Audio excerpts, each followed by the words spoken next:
In the past, I've combined my love for video games and programming by trying to make my own games. It's always just been a hobby though, and never anything I took seriously. Recently I heard about an upcoming competition called a Game Jam, specifically the Ludum Dare Game Jam. There are different ways to participate, but essentially it's a competition to make a game from scratch in a single weekend. I thought it would be fun, so I made sure to keep that weekend clear and decided I was going to join. During the days leading up to the event, they released a few rounds of themes. Everyone who signed up could cast their votes, and the highest rated theme is what we'd be working with for our game. I didn't realize how big this event was until I checked their stats page. Over 7,000 people had signed up, and almost 4,000 games were submitted. Friday night came around and I hung out with a friend while I waited for the theme to be announced. I told a few people what I was going to be doing, and encouraged them to help me with ideas. They announced the theme, it's deeper and deeper. I told my friends about the theme and reminded them to share any ideas they came up with. Then I started brainstorming on my own. An early idea was to play with audio pitch to make it sound deeper. Ooh, with the rhythm game, deeper and deeper could just be like the pitch of the song. It'd be like you beat the song and you get to just play it at a deeper pitch. It's not great use of the theme, but could be good. I kept talking with Greg and thinking of other ideas, but I wanted to explore the pitch shifting idea. I did some quick research, and it looked like it wouldn't be too bad. I'm gonna just make a quick sound test and see how that works, but that could be super easy to do the deeper pitch. Yeah. Oh, and I have the perfect audio clip to test this with. It's Caleb's My screen is purple screen. Yeah. Where did I That's leave? great. Whoa, my screen is Oh, that's too easy. That was a promising start, but the audio also slowed down, which I didn't want. A little further research showed that I could use a different method to lower the pitch without affecting playback speed. I was working on a quick test for that when Tom came in with an idea. Horse, I got a theme for going deeper and deeper. Oh my god! It's not gonna be PG-13 though. It definitely wasn't PG-13, so this is your warning to mute. Basically, it's this woman for the first time is getting anal. She's a little scared about it. Fucking But no chill on the that. point is that you in this situation are the penis, and you're going deeper and deeper, and you're gonna face a lot of hardships along the way, but you'll get different power-ups, lubricants, that Different sort of power-ups, okay. thing. Yeah. I kept thinking about different ideas, and we came up with an infinite vertical platformer, but flipped upside down. That would definitely be doable, but I just wasn't excited about it. I was really leaning towards the rhythm game. I just needed to figure out how I'd use this pitch shifting as a mechanic in the game. Well, I'm participating in my first game jam. Haven't done one before. Just figured it'd be fun to try, and if I finish a game, cool. If I don't, I'm sure I'm gonna have some fun along the way. First, I needed to figure out the core gameplay concept. I decided since this would be played on a computer, the 4 arrow keys could be the player inputs, and this naturally led into having the notes come in from the 4 sides of the screen. Once I was happy with that concept, I got started drawing my art. Rotate it to 45. Can I duplicate that guy and rotate it? Cool. Hopefully I'm not making some sort of racist symbol there. Art definitely isn't one of my strong points, so simple geometry like this was going to be just fine for me. I got the sprites into Unity and started manually moving them around just to try to get a sense of how things would look. Okay, we're onto something. Yes, I like that a lot. I'm thinking that might be how I can also do the whole shrinking notes as they come in. This idea, where notes come in like following that whole line. I got to work on some scripting to make the notes move on their own. But here's a good reminder that no matter how long you've been programming, you'll never outgrow making simple mistakes.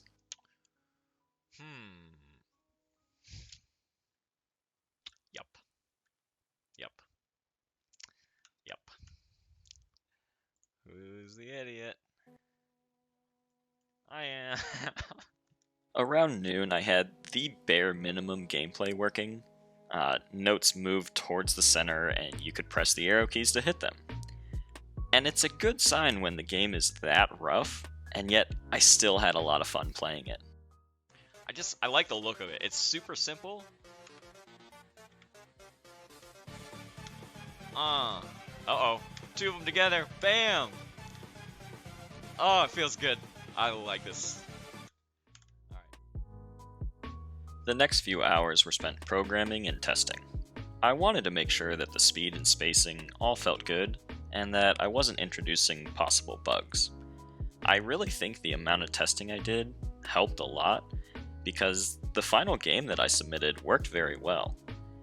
I then learned that a lot of people doing these jams don't do much testing on their own game, because they're still adding new features in the final hours, and then they end up with a lot of bugs in their submission. After a lot of programming, I needed a break. I knew I had to keep working on the game, so I just switched over to working on the menus. Up next was the big task, really figuring out how to make the notes match the music. I definitely entertained the idea of procedural generation, and I'd love to say I wrote some fancy algorithms that listen to the song and automatically spawn notes on the beat, but with the time pressure, I just went with the way that I knew would work. I manually typed in exactly what time each note should hit. This took me a long time, and it definitely wasn't going to be sustainable, so maybe I'll come back to the automatic generator idea in the future. I also worked on some quick animation for the paddles. I wanted to make sure that the players had at least some indication that the game recognized their inputs. It felt pretty bad to hit some arrow keys and get no feedback at all. Of course, this new animation worked perfectly on the first try. No mistakes here. But let's do this. Let's go ahead and just play and see where the game ended up for the night.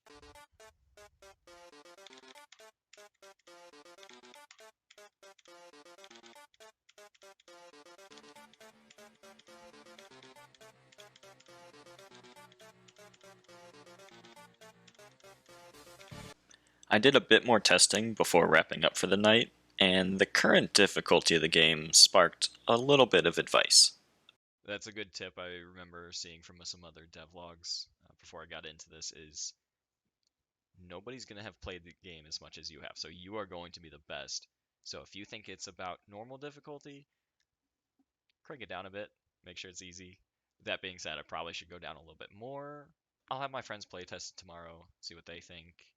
But all the programming, all the art in the game, hooking everything up, getting it all working. One day of work. That's awesome. If nothing else comes from this game jam, like I'm happy I proved to myself that I can do that. Good morning on day 2 of the game jam. I unfortunately didn't sleep very well last night. I knew I didn't want to throw off my sleep schedule and pull an all-nighter just to do the game jam. So I went to bed at a decent hour, but I just could not fall asleep. I think I'm blaming most of that on plenty of ideas. My mind's still thinking about this game. I couldn't turn it off. So yeah, probably about 3 hours of sleep. Not feeling great. This might be painful, but let's make it happen. Most of the morning was spent finishing the mapping for the first song. I realized that took way too long, but I couldn't just submit a rhythm game with one song in it. I wanted to get at least 3, which meant the next songs needed to be much shorter and much easier to map. Thankfully, I was also a bit better at the process by then.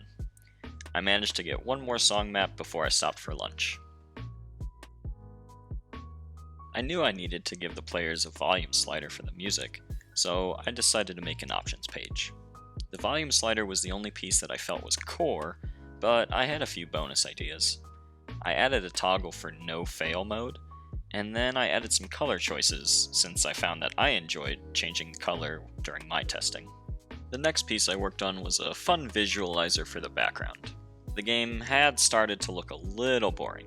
I still really liked the clean, minimal presentation, but I thought it could use just a little bit of spicing up. After a bit more work, I asked some friends if they would do some play testing for me. I also realized just how valuable this step is. Once I had been staring at my project for so many hours, it felt impossible to look at it with fresh eyes. Tom and Miller offered some great feedback and advice on things I should improve. What do I? Is it WASD? It's right on the screen there. I tried to make this so easy for people. I need this to be bolded. Ooh, I like it. How forgiving is the radius? of Very. what you can hit? I'll send you. Oh yeah, I can tell. I'd be so dead by now. Where's my score, Horth? A score's coming. Ah. Hey, all this has come together in like a total of 16 hours. I can do score in the next 4. No problem. I have to say, you did a really good job with that combo in the beginning there. It's very satisfying. Yeah, okay. Yeah, that one right there. I like that a lot. Wait, so what happens? You can hit them as much as you want. There's no penalties for that. Yeah. Yeah, don't tell anybody about this strat, Hearth. I'm gonna get a high score. Core gameplay as a like that. What's that called? Like a Rhythm Beat game? Saber, rhythm game. Mhm. Fucking actually pretty good. I'm Yeah. quite surprised. Yeah. No offense, but I'm actually quite surprised. Awesome. Yeah, it's pretty good. That's good. I want to be able to tell, or like I'd like some sort of animation for when I do the beat right. You have to remember that you have to assume every player that plays the game is an idiot like me. It's pretty cool way though to make you sound like you're doing good or not. The biggest thing that I took from their testing was that I needed some more feedback when you hit a note correctly. Currently, it just disappears. I didn't want to use sound effects since I thought that would probably be disruptive to the music, so I tried some animations. I took a thin outline of a note, colored it green, and made it animate outwards from the paddle when you got a hit.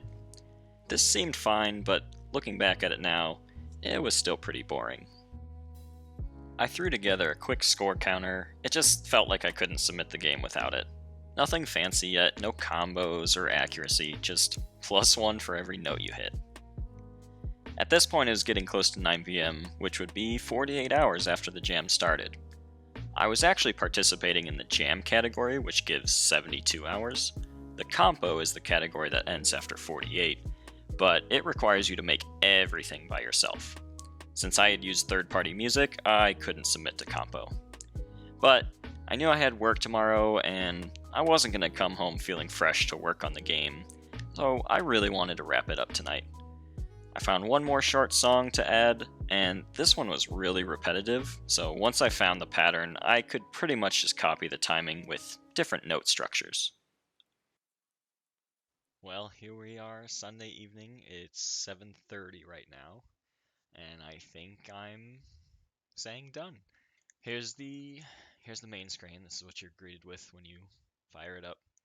You get a how to play, got a credits page, and then options. So you can control the volume. Here is a full playthrough of Megalovania in my finished game.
I submitted the game, and the next phase of the competition is about 3 weeks of trying to play as many games as you can while rating them and leaving feedback. In the past week, I've gotten some very positive reviews. Most comments tell me that they enjoyed the game and had a lot of fun, and they even have a few suggestions for improvements. This positive energy is honestly something I'm not used to seeing, especially on the internet. I wrote down the top 3 suggestions and decided to do some work on the game during the evenings. 1 week later, and thanks to these ideas, the game already looks a ton better. Even with the improvements I've already made, I'm still coming up with more ideas for the game. I'm enjoying the process, and I still find the game itself to be a lot of fun. At the moment, I'm still feeling motivated enough to add more songs, improve the game even more, and hopefully release it to the public. If you want to play the game right now though, I'll leave a link in the description. Thanks very much for watching.